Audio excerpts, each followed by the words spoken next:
What's going on, ladies and gentlemen? Welcome. I am the Crypto Crow, and we're going to be covering some things today that, well, we are going to be doing let's put it this way. Not only am I going to give you my Cardano prediction for 2025, I'm going to teach you exactly how you can do it yourself based off of different market fluctuations and the different variables associated with such a prediction. That way you can be as wrong as the rest of us and just kind of go from there.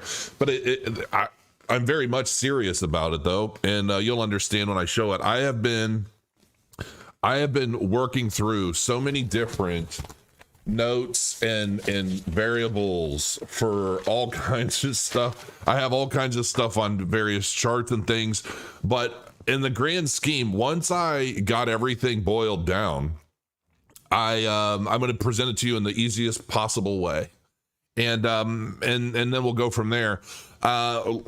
Check out the Murder of Crows if you haven't already. I know a lot of you guys have been collecting these and having a lot of fun with them. It's murderofcrows.io. Go, mint some if you're so inclined.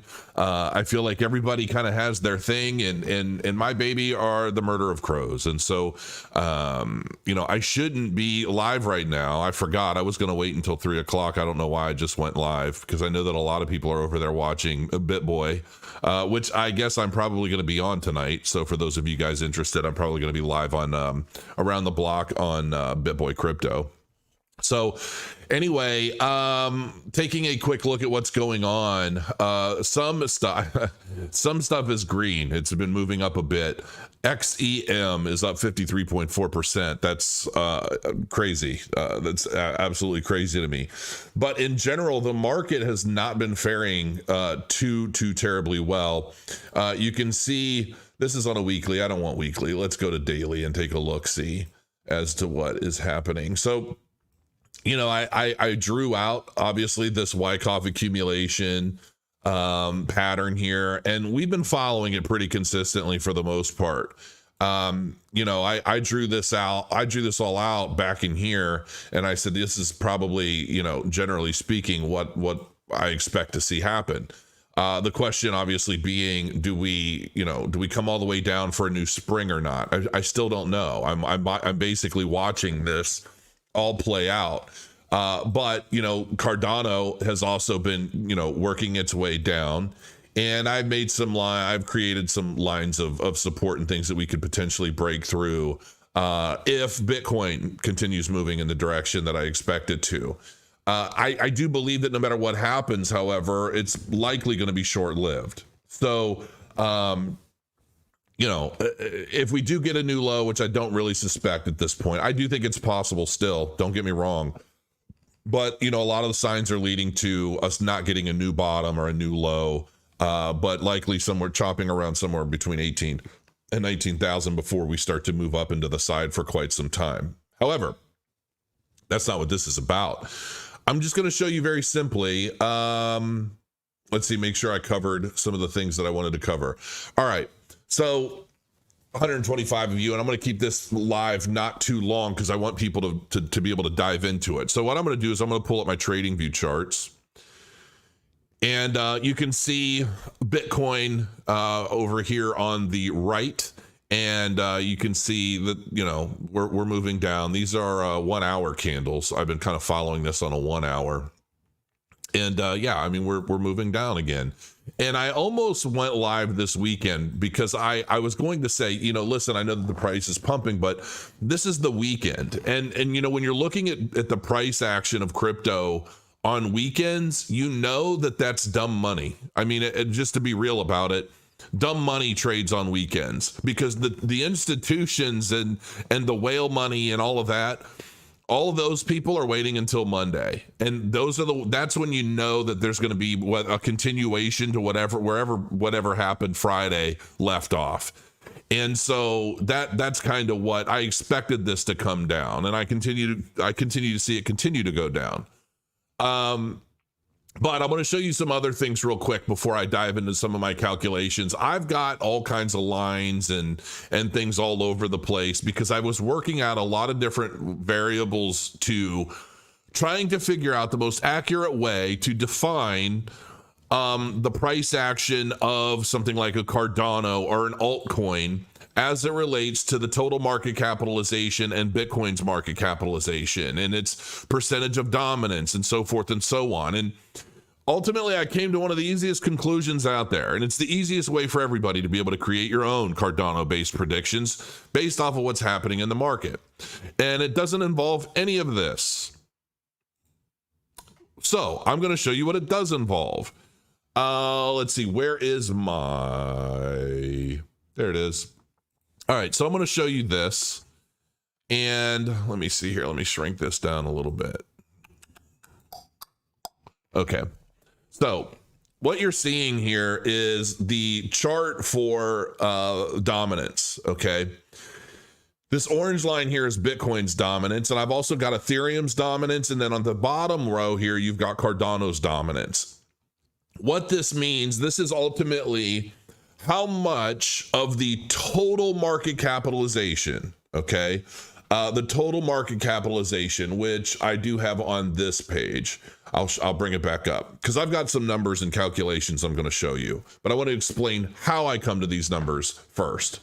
You can see here that at different time frames, you know, Bitcoin's market dominance was around 85%, Ethereum was at 5.72%, and Cardano was at 0% at the time, right? It wasn't trading.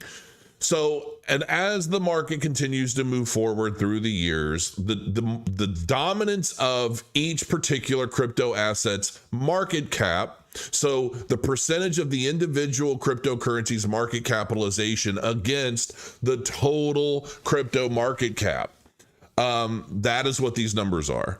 So you can see, like right now, Cardano's dominance is only 1.18%. where Ethereum's 18.43% and Bitcoin is only 42.23. Now, I think that ultimately what you need to take into account when you're looking at this dominance is over time, you see Cardano's dominance rise and fall, but its peaks always grow beyond its original peak. Okay, so that's one thing that I want you to take into consideration as I show you some of these other numbers. Now, let's go ahead and open up this graphic. Did I do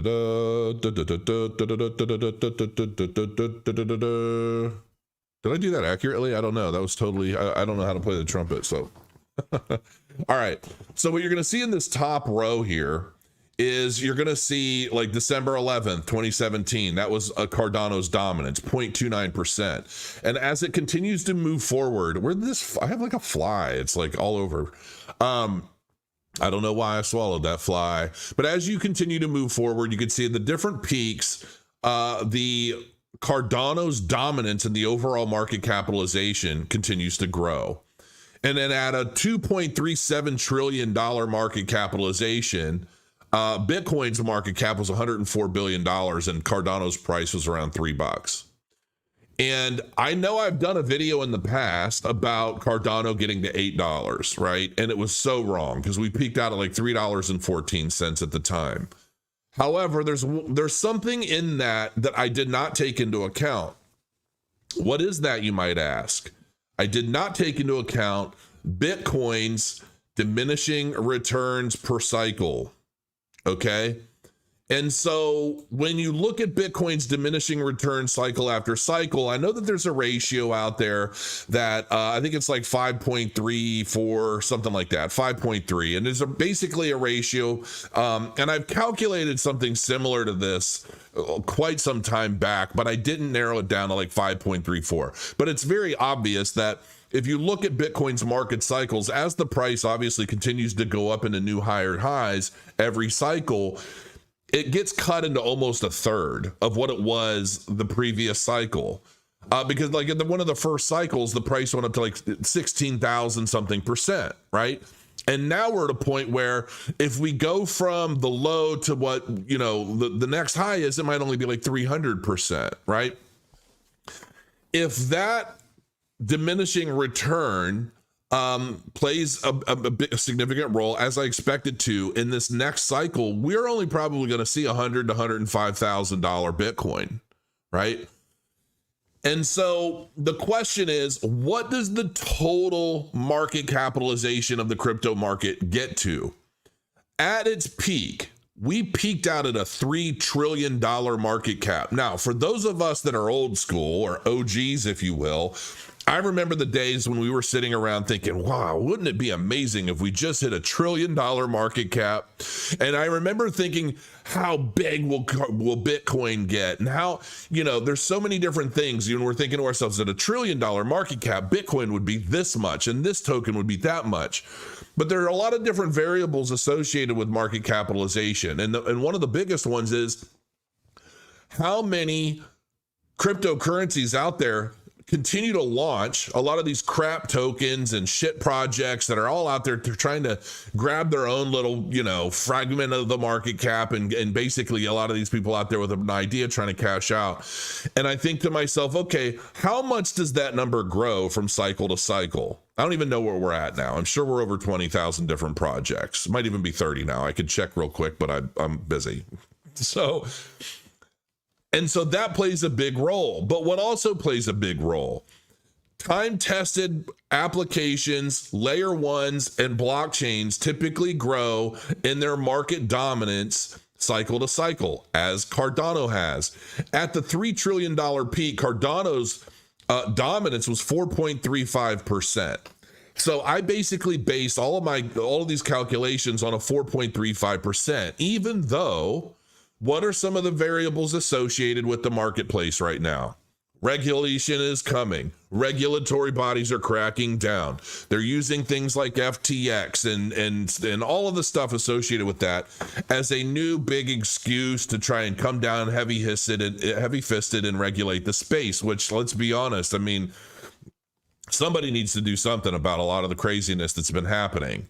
And so when I continue looking forward, ADA supply currently sitting at 34,662,000,000, so forth and so on. Bitcoin supply is sitting around 19,303,000. Once we get to Bitcoin's 21 million, there's never going to be any more, but we're not going to see that number for quite some time.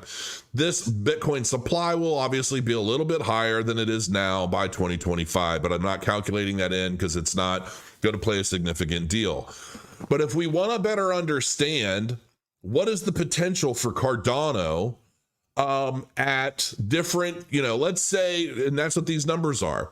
Let's say the next total market cap goes from $3 trillion to $4 trillion, just an extra trillion. If we calculate out 4.35% market dominance in the space for Cardano, that basically takes us to $5. So all we need is $1 trillion more with the same market that we had in the 2021 peak, and you're looking at a $5 ADA. The same metrics, the same numbers, same dominance, and so forth for Bitcoin puts us at a $90,533 ADA or Bitcoin. If we kick it up to a $4.5 trillion market capitalization, total market capitalization, and then we calculate Bitcoin's dominance in that total market capitalization at 43.69%.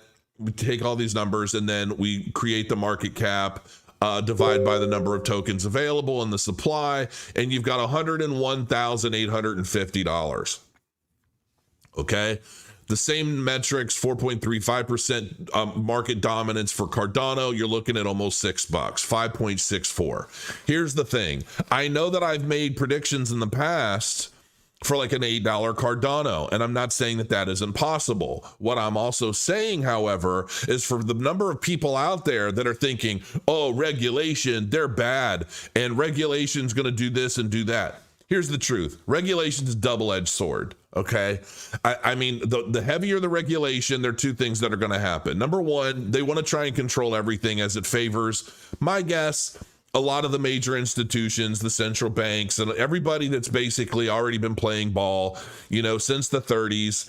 And, nobody wants a lot of this stuff to change, right? They have their systems. They know what to do. They know how to play it. They know how to do what they want to accomplish in the market, right? And we're saying this is all a new paradigm. This is a new era. Technology is taking over. Not only is it taking over, but it's changing rapidly. It's very, very difficult to regulate the space as it is right now without doing some damage to it, right? And we're looking at a lot of this stuff and we're thinking, we don't want to deal with all of that, especially the way that these groups are regulating now. This retroactive stuff where they're going back and they're saying, oh, this happened forever ago and we're going to hold you accountable now, when there were no laws, there were no clear regulations, and nobody was actually doing anything wrong. It's just nobody knew because there wasn't anything to know. So now that they want to come out and they want to say, oh, well, we're going to regulate this completely different thing the same way we regulate this, almost like saying we're going to regulate cars the way we regulated produce. I mean, it sounds crazy, but it's something. Anyway, probably sounds a little confusing because it doesn't really make much sense. However, what is this going to do for valid, legitimate, decentralized applications and layer one projects and so forth out there? As regulation continues to tighten down on all of the shit coins out there, all of the shit coin owners and the shit coin teams and a lot of the anonymous applications that are out there in DeFi, many of which always end up doing some sort of rug pull, pulling their liquidity, cashing out their token, all of the craziness that so many of us are victim to because we dive into a lot of these applications hoping for high yield and bigger rewards, right? Because if you look at the numbers and you say, oh, I could buy a Bitcoin right now for $24,000 or $23,000. And if it gets up to $100,000, all of a sudden, will you stop, George? Jesus, this is my liberal friend. He says he's not, but he is. He's a very liberal, very brainwashed individual. And he's just going a mile a minute. We argue all the time. I love him, but we argue all the time about all this stuff going on, and we send each other memes and things as jokes. And he's either really, really quiet. I'll send him something and he's like, and he doesn't want to say anything because he's got nothing to say. But then he'll just blow me up in a stream of crazy. And then I go through it and I'll give him a chuckle, and we just kind of go back and forth like ribbing each other. We both think the other person's nuts. I'm pretty sure I'm a very sane individual, so to each their own. But anyway, the point I'm making here is regulation coming into the space is going to take a lot of these shit coins out of the market. And when that happens, what do we think is going to happen to the more legitimate and valid projects? Well, this 4.35% that Cardano had on the last market cycle is very likely going to increase in the next one. So as we get closer to 2025, we're going to see regulations hit the space that are going to change the very nature of the cryptocurrency market.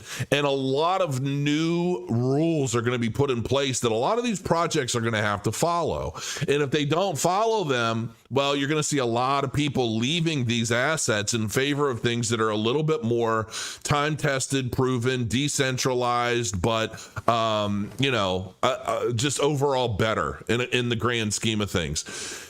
And so that's why when I look at these numbers and the 43.69% in the last peak, the 4.35% of the last peak for Cardano, given just a $4 trillion market cap, you're looking at $5. But if this goes up to 6%, if the total market capitalization of the market goes to $4 trillion and Cardano goes up to 5%, now we're talking some serious money. And what you basically do is you would just take 5% of whatever the total market cap is. So if it's 4 trillion, you take 5% of that 4 trillion, and then you divide that by the total supply of Cardano, which right now is like 32.6 billion tokens. And that's how you get your price. And it's that simple. So if you want to try and make your own predictions as to what you think is going to happen, just watch the market. Look at the dominance of a lot of the crap tokens that are out there. And as they lose steam and Cardano builds steam, especially with new milestones hit, you know, a lot of the new applications, a lot of the use case, total value locked, that's a whole other factor that continues to get better, because a lot of the Cardano that's in the market right now is delegated to nodes like CROW, yours truly. My node does pretty daggone well, and it could be doing a lot better. At one point, it was almost oversaturated. But, you know, people are delegating their ADA to nodes. And so when they're delegating them to nodes, what's happening to the rest? Well, you can see the total value locked is going up. Well, actually, I think total value locked went down. I'd have to pull up that page with those metrics. I think it went down recently. But the total value locked means that's the number of ADA that are actually locked in DeFi applications and not readily available on the market. And so when the supply available on the market continues to go down as supply increases, well, that just basically further helps the price action.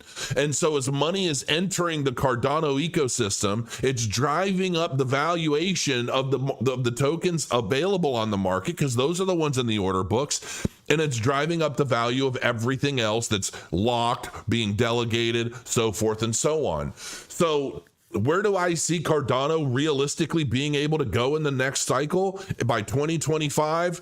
Well, you can see right here, if we just got back to $3 trillion took us to like a $3.15 Cardano. Okay. 4 trillion would take us to $5. 4.5 trillion would take us to almost 6. And then you just play with the variables from there. What if it's 5%? What if ADA's dominance is 5% of the total market, and the total market is $5 trillion? Now you know how to calculate that. And that's really it in a nutshell. And you could do this with any cryptocurrency asset out there, but you just want to look at the dominance of that token. So where is my... And make sure you hit the subscribe button, if you will, because I really do want to try and set a goal here for 150,000. I really want to hit 200,000 subscribers by 2025. That is my actual goal. And, you know, I really want to. Doesn't mean I'm going to. But just so you know, this is total market capitalization of crypto. And you can see that we got a wick all the way up to 3 trillion right here. So can we go far above this in the grand scale? Because at the previous cycle, this was the previous cycle. This is 2018, December 2017. We were just over $1 trillion. So we went from 1 trillion to 3 trillion. Well, in the first peak here, we got to 2.56 trillion. And then in this one here, we broke 3 trillion, and we wicked above it. We didn't close there, but that's fine. That was money entering the space before the total market cap started to fall. Can we get to 4 trillion? 4 trillion would be all the way up in here. We got a long way to go, but you know what I think? I think it's absolutely possible. And, you know, from there, look at this. Look at Bitcoin falling, Cardano still falling. I'm digging this. I'm absolutely digging this, because I think, you know, let's see what just happened. Can I see it? Wayne Mayfield just subscribed. I think that was a subscription. So yeah, folks, I mean, that's it in a nutshell. Hopefully this helps you. Almost 400 viewers right now. Maybe 130 is the best time for me to go live. But let me know what you think of this in the comments. Did I get any numbers wrong? I mean, some of you guys like to police me, and sometimes I'm told, attaboy, great job. And other times I'm thinking, I get told, oh, you messed up with this number, Crow. But ultimately, yeah, I really like what's happening. I think the sky is the limit, and I'm very much happy about it. Now I just have to figure out, okay, there's my calculations. And for those of you that don't know, this here is CoinMarketCap. This is the CoinMarketCap market dominance charts. So you can check that stuff out, and you can turn on anything you want in here. So let's say you don't care about Ethereum. I don't care about Ethereum. I'm kidding. I do. But let's say you want to look at Polygon. Polygon's way, way low. Okay. Polygon's market dominance right now it's not even above. Well, now it is. Okay. So it's a 1.03%. But you know, you can see Polygon has a lot of room to grow. Okay. And there are a lot of others, and you can just put others, and it'll break down everything basically that's not any of these. So yeah, I mean, that's a really good tool to have if you're looking to try and figure out what's going on in the overall market cap. And like I said, make sure you pick up a Murder of Crows NFT if you don't mind, because it helps me and helps you know, I don't know, it just helps me, honestly. It helps me fund other projects like Soblox. We are getting closer to, we're making a lot of changes all the time on Soblox. This is my social media platform for those of you guys that don't know. And if you're using it or whatever, make sure you join the Telegram. Let us know like what sort of features or functions you guys would love to see. There's so much coming. We've been working a lot on the UI, and we're working on the ad-based system right now, because that once we have the ad system in place, which is going to be an automated ad system that we want to use block tokens. Welcome, Mohammed. I appreciate you just subscribing. We're going to be using block tokens, which we have minted. We have them, but we haven't done anything with them. They're not listed anywhere. You can't really get them. And right now you can earn them by posting. So if you hold a Murder of Crows NFT in your wallet, log in with your wallet, the website will check, and then you can actually engage and create content and start posting and engage with other people and start earning block tokens on the ledger that we will basically distribute once we make the actual block tokens functional.